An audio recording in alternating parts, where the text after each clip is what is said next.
Bonjour, salut tout le monde.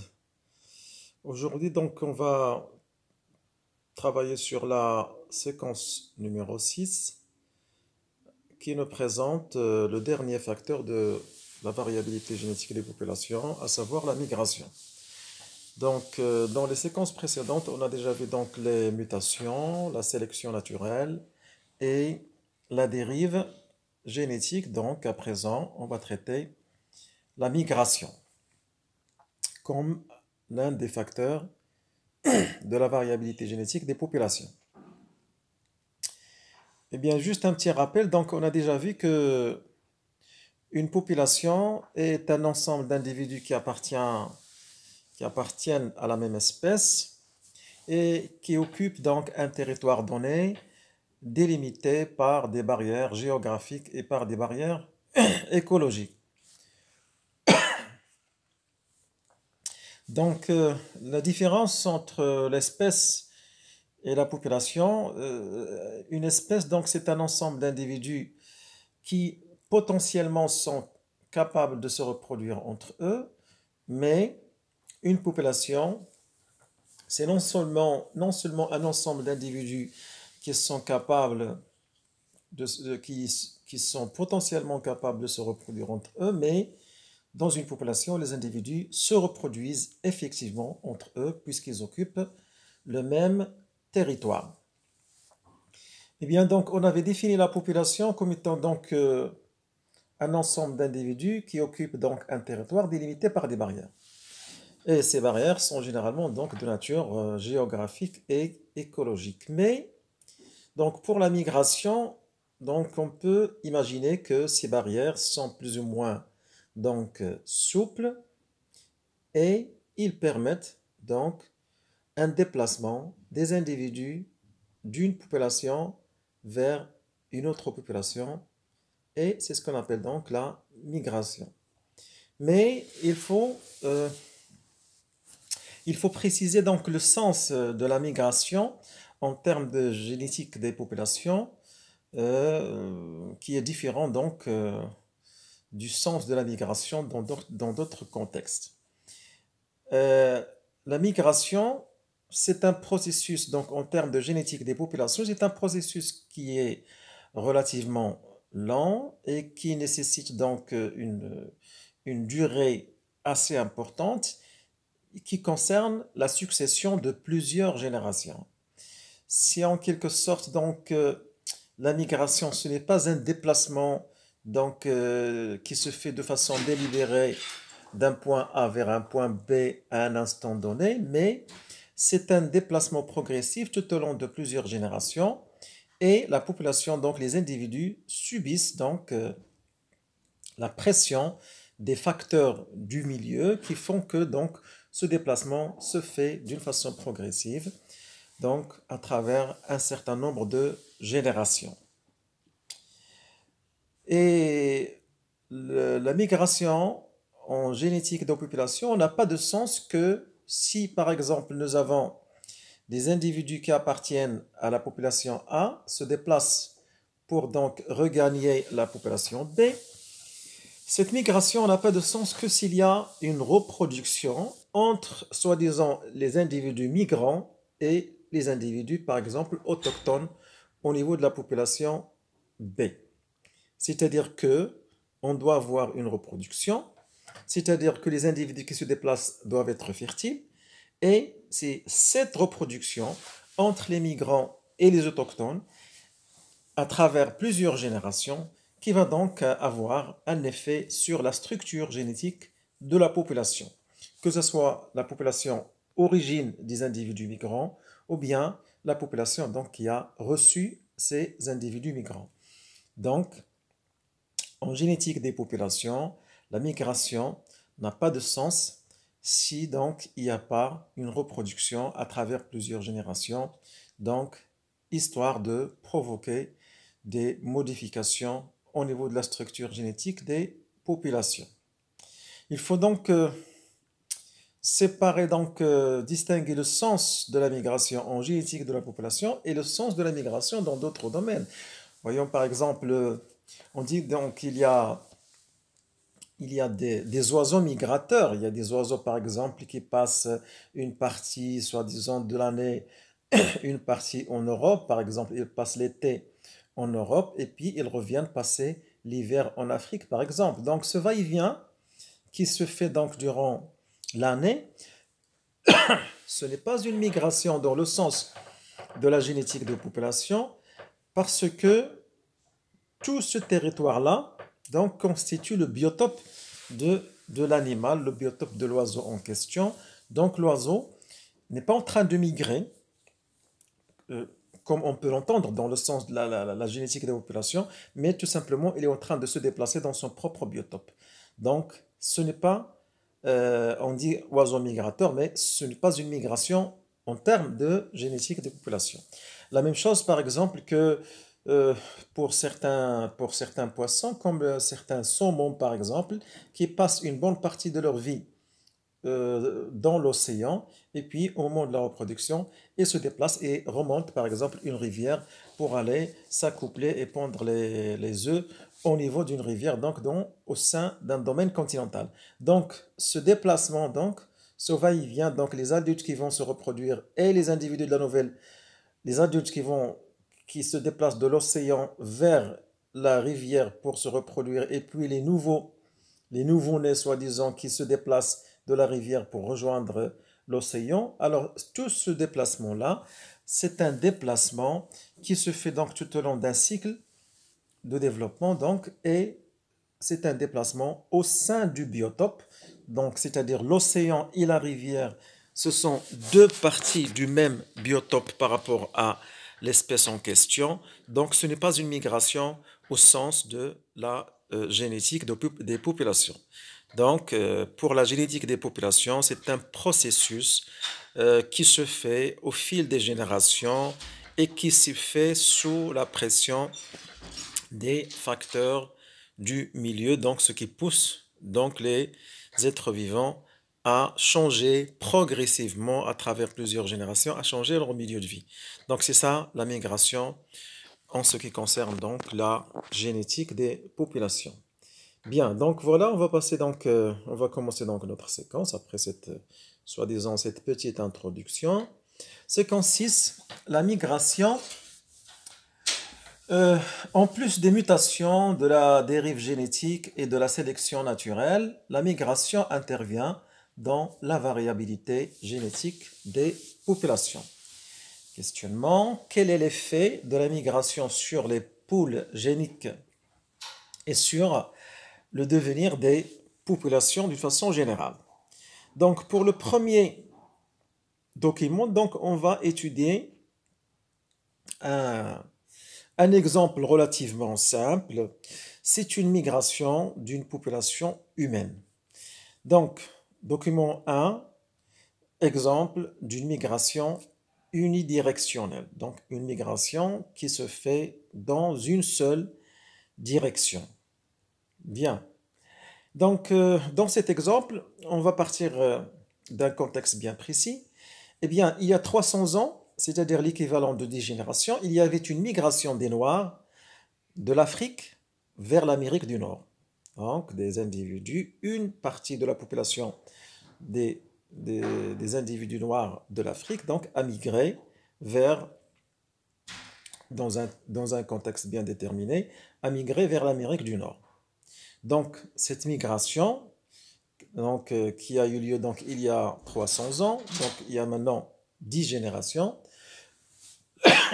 Alors, ces 10 générations étaient donc suffisantes pour qu'il y ait des mariages entre, soi-disant, les Noirs, les migrants qui sont venus d'Afrique, et la population autochtone, donc constituée des Blancs qui habitent donc dans la région donc, de l'Amérique du Nord.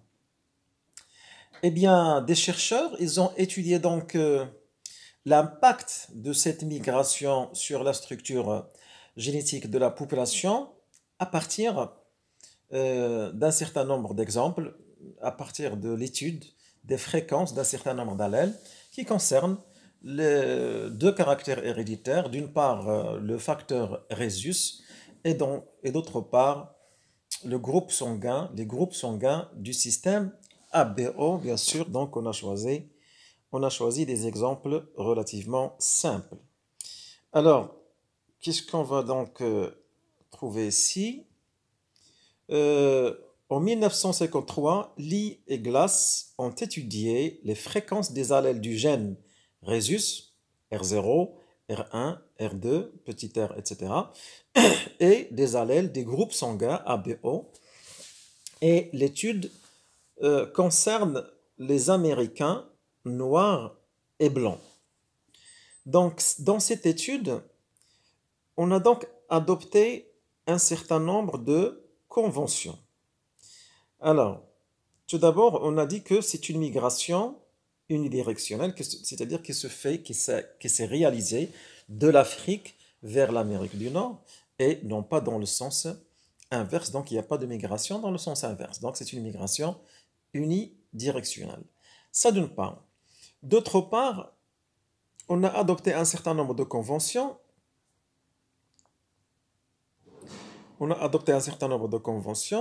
Concernant donc pour faciliter l'étude de la structure génétique donc de ces populations. Alors, quelles sont ces conventions? C'est que dans cette étude, on considère comme étant noirs les individus métis issus de mariages mixtes noir-blanc. C'est-à-dire, ce qui est considéré comme noir, c'est le noir qui est donc d'origine africaine. Et puis, puisque donc on ne va pas remonter le temps, donc il y a 300 ans, donc il n'y a plus les individus qui ont effectivement migré il y a 10 générations, ne sont plus existants de nos jours.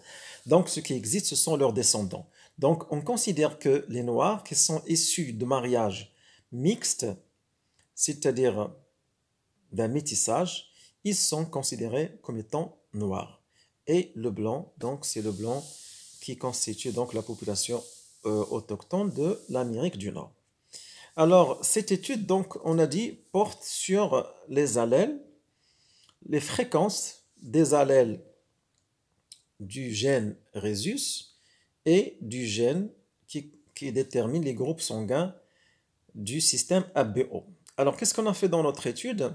On a tout simplement donc cherché les fréquences des allèles respectifs donc des fréquences respectives de ces allèles chez les Noirs d'Afrique. Donc, il faut toujours donc se repérer par rapport à la population africaine actuelle. Et puis, donc, on va faire des comparaisons en ce qui concerne les fréquences des allèles étudiés entre la population africaine, la population des Noirs qui donc habitent aujourd'hui donc l'Amérique du Nord. Et on a fait ici la distinction entre les Noirs de Californie et les Noirs de Géorgie. Et puis, avec la population des Blancs, soi-disant les autochtones de l'Amérique du Nord, c'est-à-dire les Blancs. Dans cette étude, on s'est intéressé aux Blancs de Californie et aux Blancs de Géorgie. Eh bien, qu'est-ce qu'on a constaté? Je vais prendre un certain nombre d'exemples. Par exemple, l'allèle R0. Alors, l'allèle R0, les Noirs d'Afrique, sa fréquence, c'est 0,630. Chez les Blancs d'Amérique du Nord, vous avez ici donc 0,028 et 0,022. Donc, soi-disant, ça oscille aux alentours de 0,20 quelque chose. Mais chez la population noire de l'Afrique, c'est 0,630. Donc, il y a une nette différence entre la fréquence de cet allèle R0 chez la population noire de l'Afrique et chez la population des Blancs d'Amérique du Nord. Mais qu'en est-il pour les Noirs d'Amérique, que ce soit les Noirs de Californie ou bien les Noirs de Géorgie? Donc nous avons ici pour les Noirs 0,400, les Noirs de Californie 0,446 et 0,533. Alors qu'est-ce qu'on peut constater? C'est une fréquence qui est inférieure donc à 0,630. Donc 446 et 533, c'est inférieur à 630 et supérieur à 28 et 22. Enfin, plus précisément, je dis 0,446 et 0,533, c'est intermédiaire entre 0,630 et 0,28 et 0,22. Alors pourquoi la fréquence de cet allèle est située donc est comprise entre les soi-disant les fréquences extrêmes qui sont représentées donc par les fréquences correspondant à la population d'origine, la population africaine, et la population des autochtones, c'est-à-dire la population des Blancs de l'Amérique du Nord. Alors, pourquoi c'est intermédiaire? Parce que donc ça traduit le mélange qui a eu lieu par les mariages entre les Noirs et les Blancs dans l'Amérique du Nord durant 10 générations, c'est-à-dire il y a environ 300 ans. Donc, c'est comme si les Noirs qui, à l'origine, donc, ont migré à partir du continent africain, ils se sont mariés plus ou moins avec des proportions donc plus ou moins importantes durant 10 générations. Donc il y avait un métissage durant 10 générations. Alors donc dans ce métissage, qu'est-ce qu'on peut constater chez les Noirs d'Amérique? Donc ils sont en train de s'éloigner de la fréquence d'origine, c'est-à-dire la fréquence de 0,630 qui correspond donc à leur origine, c'est-à-dire l'origine de la population qui a migré, pour se rapprocher donc vers la population des Blancs d'Amérique. Donc on dit que la migration qui s'accompagne d'une reproduction entre les migrants et les autochtones donc amène ce qu'on appelle donc un flux d'allèles.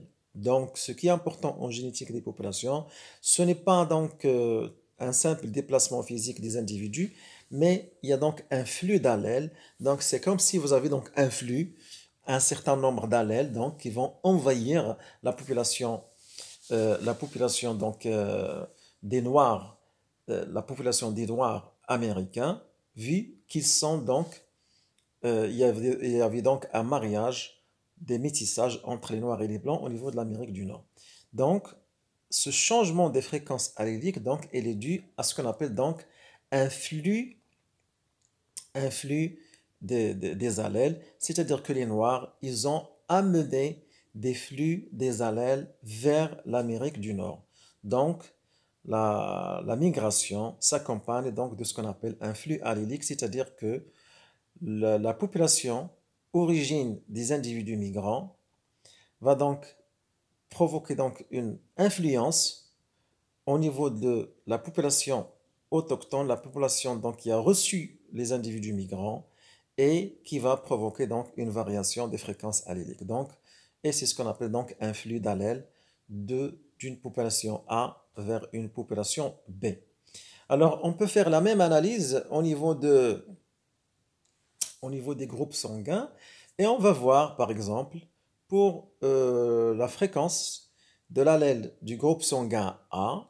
Donc, si on fait une comparaison entre les Noirs d'Afrique d'une part, c'est-à-dire les extrêmes, et les Blancs, alors qu'est-ce qu'on va constater? D'une part, pour les Noirs d'Afrique, c'est-à-dire la population d'origine, 0,156. Donc, c'est relativement faible par rapport à la fréquence chez les Blancs d'Amérique, 0,247 et 0,241. Alors, qu'est-ce qu'on va trouver chez les Noirs de Californie? Donc, on va trouver 175 et 165. Donc, ces valeurs-là, ils sont comprises entre les deux valeurs extrêmes. Donc, ça aussi, ça traduit donc que à travers la reproduction, à travers des mariages entre les Blancs et les Noirs, donc les Noirs qui sont issus de la migration et les Blancs qui constituaient donc la population autochtone, donc il y a un mélange et donc il y a une variation des fréquences des allèles, donc il y a donc ce qu'on appelle un flux allélique. Donc les migrants, ils ont apporté un flux allélique, donc, et c'est comme si donc les Noirs d'Afrique, ils vont provoquer donc une variation de la structure génétique de la population nord-américaine. Donc ici, un principe donc très important, c'est ce qu'on appelle donc le flux d'allèles. Donc la migration s'accompagne d'un flux d'allèles, c'est-à-dire que les individus migrants vont modifier la structure génétique de la population réceptrice, c'est-à-dire donc ceci est dû au phénomène qu'on appelle flux d'allèles. Première question, la migration s'accompagne d'un flux des allèles entre les populations. Donc, préciser cette idée à partir des données du document 1, c'est-à-dire le document qu'on vient de voir juste à l'instant. Comme réponse à la question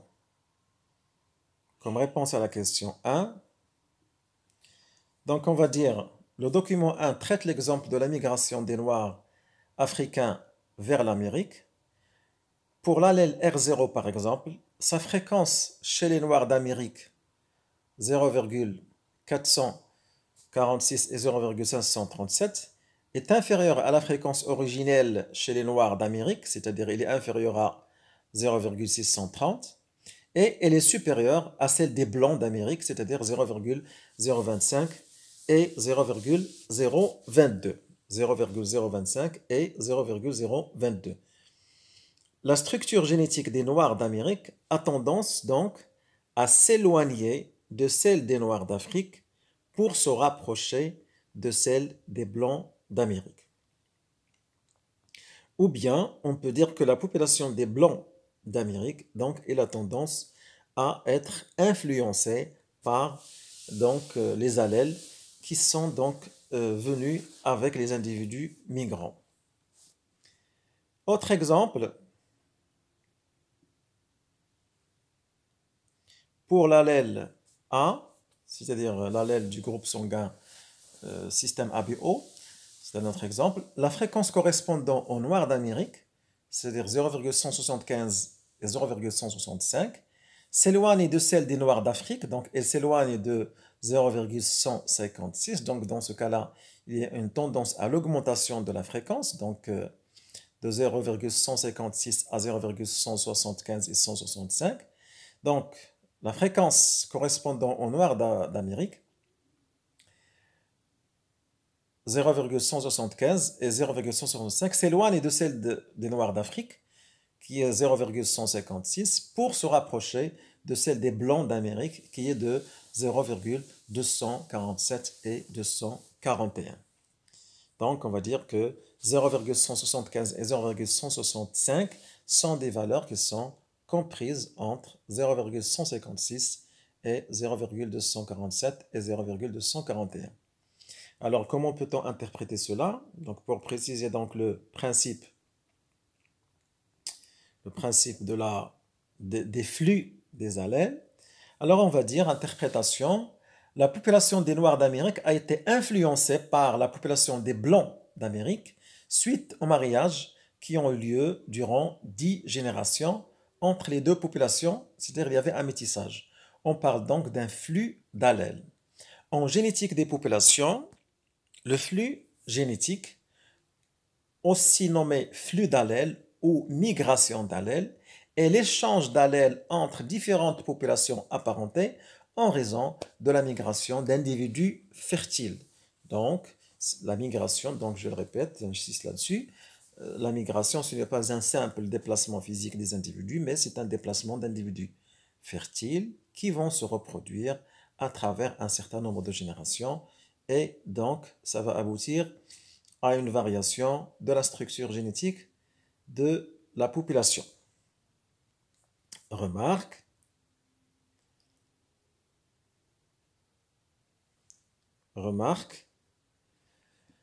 le flux d'allèles nécessite donc une reproduction entre les migrants et les autochtones pour un certain nombre de générations. En génétique des populations, la migration n'est pas un simple déplacement des individus. Voilà, donc on a un petit peu à partir de cet exemple, donc plus ou moins, on a un petit peu donc traité ce principe des flux des allèles qui accompagnent donc la migration des individus d'une population vers une autre population. À présent, je vais vous présenter les trois types de migration qu'on va traiter et on va étudier leurs effets respectifs sur la structure génétique des populations. Nous avons trois types de migration. Il y a la migration unidirectionnelle du continent vers l'île. Il y a la migration selon le modèle linéaire. Et il y a la migration selon le modèle de l'archipel. Donc, par la suite, dans la suite de notre étude, donc on va traiter ces trois types de migration et on va préciser donc quelle est la signification de ces trois types de migration. Mais donc pour commencer, on va commencer par l'exemple, le premier exemple, donc c'est la migration selon le modèle selon le modèle donc unidirectionnel du continent vers l'île. Alors, c'est quoi ce modèle de la migration unidirectionnelle du continent vers l'île? Alors, qu'est-ce qu'on entend par ce modèle? Le modèle de la migration du continent vers l'île. Eh bien, c'est une migration entre deux populations. Une population à effectif élevé, donc une grande population, qu'on appelle donc continent, donc entre guillemets, continent. Et une migration, une migration qui a donc un effectif réduit, qui va recevoir les individus migrants, c'est ce qu'on appelle donc l'île. Donc ici, l'île, le continent et l'île, c'est pas forcément dans le sens propre, mais c'est dans le sens figuré. Donc on entend par continent une population à effectif très élevé, et on entend par l'île une population à effectif réduit. Donc le modèle de la migration unidirectionnelle du continent vers l'île, c'est une migration unidirectionnelle, c'est-à-dire qui se fait dans un seul sens, à partir d'une grande population vers une petite population. Mais cela n'empêche que, dans certains exemples, on peut voir, donc on peut trouver qu'effectivement, il peut s'agir d'un continent et d'une île, donc la migration peut-être d'une espèce d'oiseau par exemple, entre un continent et une île. Donc, on peut prendre, dans certains exemples, on peut prendre ça donc dans le sens propre, continent vers île, mais théoriquement, de façon générale, qu'est-ce qu'on entend par continent et île? Continent, c'est la grande population, et île, c'est la petite population. Alors, qu'est-ce que vous pouvez constater à partir de cet exemple? Vous avez par exemple la population du continent. Donc, on a ici étudié la fréquence de deux allèles. La fréquence d'un allèle grand A, c'est 0,7. PM égale 0,7. Et la fréquence d'un allèle petit a, c'est 0,3. Donc, les individus, ils vont migrer du continent vers l'île. Et après un certain nombre de générations, la structure de l'île va être modifiée. Alors, au départ, la fréquence de l'allèle P de l'allèle grand A, c'est 0,4 et la fréquence de l'allèle petit a, c'est 0,6. Ça, c'est durant la génération G0. Qu'est-ce qu'on va trouver durant la génération G1, par exemple, dans l'île? Alors, 0,4, il y avait une petite augmentation, c'est devenu donc 0,53, et 0,6, il y avait une petite diminution, c'est devenu 0,47. Donc, comment peut-on interpréter cette variation? C'est-à-dire que cette migration unidirectionnelle, donc, elle s'est accompagnée d'un flux d'allèles, et donc la population du continent va donc agir sur la fréquence des allèles au niveau de l'île. C'est-à-dire que la fréquence de l'allèle grand A, pourquoi donc il y a une modification de 0,4 vers 0,53? Pourquoi donc il y a une augmentation? Eh bien, c'est une tendance vers la fréquence du continent. Donc, 0,4 qui a augmenté donc pour devenir 0,53. Donc, ça marque la tendance pour aboutir à terme vers la structure génétique de la population du continent, c'est-à-dire il y a une tendance vers 0,7. Et pourquoi 0,6 donc il y avait une diminution de la fréquence de l'allèle petit a de 0,6 jusqu'à 0,47, c'est-à-dire qu'il y a une tendance à acquérir la structure génétique de la population du continent, c'est-à-dire on a une tendance vers 0,3. Donc, on va donc la fréquence, par exemple, de l'allèle petit a va être modifiée de 0,6 vers 0,47 et après un certain nombre de générations, donc ça va devenir 0,3. Alors, quelle est la principale caractéristique de ce modèle de migration?